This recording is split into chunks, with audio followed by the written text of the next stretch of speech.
తెలంగాణ ఉద్యమంలో ఉద్యోగ ఉపాధి అంశాలే కీలకంగా మారాయని, నిరుద్యోగ యువతకు చేదోడుగా ఉండాలని ఉద్దేశంతో ఐటీఐలను ప్రక్షాళన చేయాలని ప్రభుత్వం నిర్ణయించిందని సీఎం రేవంత్ రెడ్డి అన్నారు.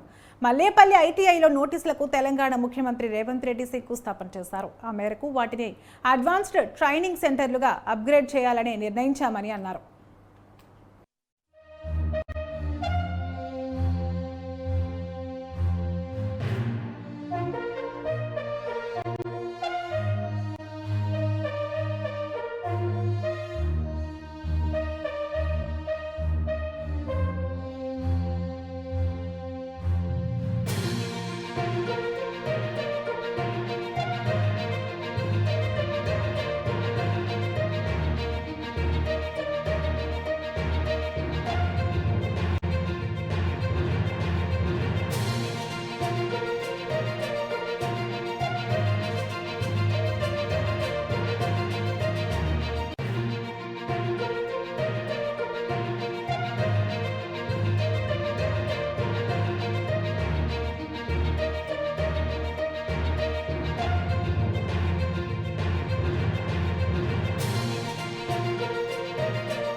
మంత్రివర్యులు దుద్దిల్ల శ్రీధర్ బాబు గారు, అదేవిధంగా financial and technical partner Tata మా ప్రభుత్వం యొక్క లక్ష్యము.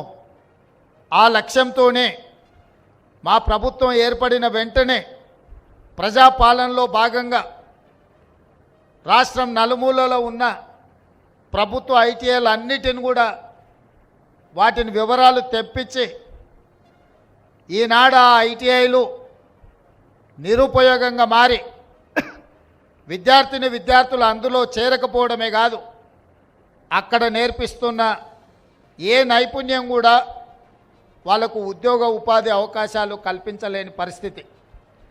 సమాజం అధునాతనమైన టెక్నాలజీ వైపు వేగంగా పరిగెడుతుంటే ఇంకా 40-50 సంవత్సరాల క్రితం మొదలుపెట్టిన విధానాలనే మనము విద్య రూపంలో, సాంకేతిక నైపుణ్య రూపంలో వాళ్ళకి నేర్పిస్తే వాళ్ళు అది నేర్చుకొని సర్టిఫికెట్ తీసుకొని ప్రపంచంతో పోటీ పడడానికి వస్తే వాళ్ళు నేర్చుకున్న నైపుణ్యం అంతా అసలు ఏమాత్రం ఈ కాలానికి సరిపోకుండా అవుట్ ఆఫ్ సిలబస్ అయిపోయి, అవుట్ ఆఫ్ ఫోకస్ అయిపోయే పరిస్థితి ఉంది. అందుకే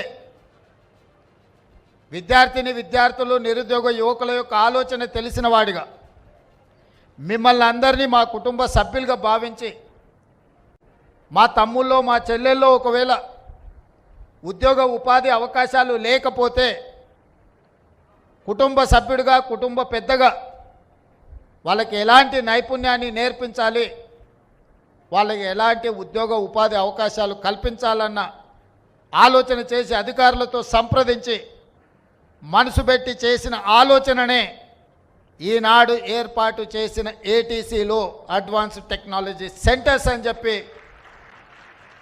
నేను ఈ సందర్భంగా గర్వంగా నేను చెప్పదలుచుకున్నాను.